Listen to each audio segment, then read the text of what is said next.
On Your Side First Warning Weather with Chief Meteorologist Erin Christiansen.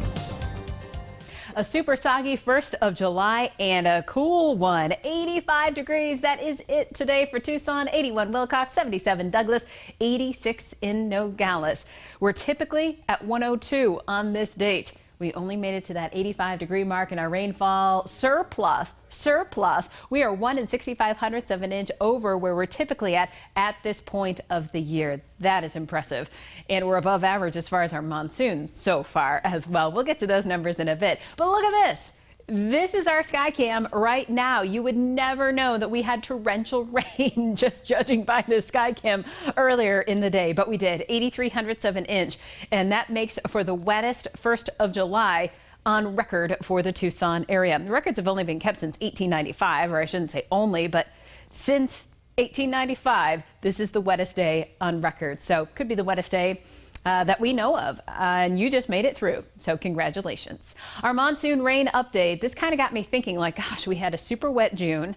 So far we've had a very wet, the wettest ever first day of July. So where are we at as far as monsoon is concerned? Well, we have now picked up in just almost 2 weeks of time for our monsoon 2 22/100ths of an inch of rain. That in and of itself is very impressive when you consider the fact that typically at this point we would have only had 15/100ths of an inch for that 2-week period of June, and in July obviously 2 25/100ths, whereas we've only had 1 day of July and we've already picked up 83/100ths. If we don't even pick up one more drop of rain this monsoon, it would not rank as the driest ever. We've already in 2 weeks had more rainfall in our monsoon than what they did in 1924 for the entire season. That is the driest monsoon on record when they picked up 1 59/100ths of an inch. So I think we're pacing pretty well for our monsoon rain so far. Clouds and rain at this hour. We're starting to see a little bit of clearing of our skies here, although when you take a look across central Pima County, sure, we've got another round of rain potentially moving through, but not the real heavy stuff.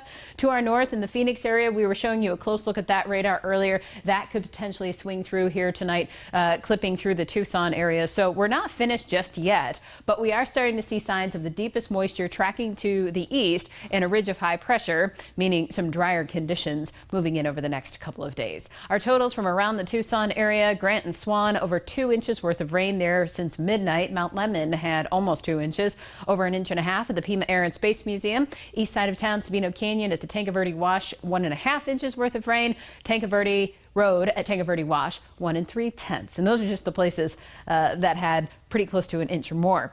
Tomorrow, 96 degrees for Tucson, 10% chance for rain, so we are doing some drying out across Cochise County. Slightly better, 20% chance for rain in Bowie, Wilcox, Tombstone, of course, up in the White Mountains there. Show Low, 30% chance, 20% in Sonoyta and Sierra Vista.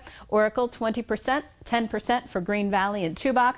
Lesser 5% for Ajo, Sells, and 3 Points.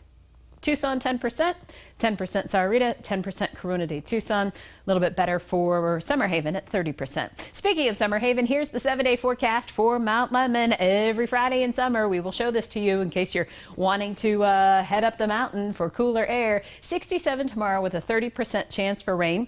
71 on Sunday, clear skies. And we're talking temperatures right around 100 Sunday and Monday.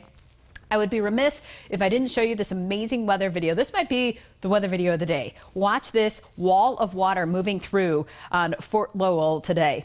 This was sent to us by a 9 on Your Side viewer, and I can tell you, in my 20 years of working in Tucson television, it has taken photographers years to ever get a shot like this. You got to be in the right place at the right time to see that wall of water as it starts to move in, and this viewer did just that. You ever wonder sometimes how a riverbed or a wash can go from completely dry to completely flooded in just minutes time?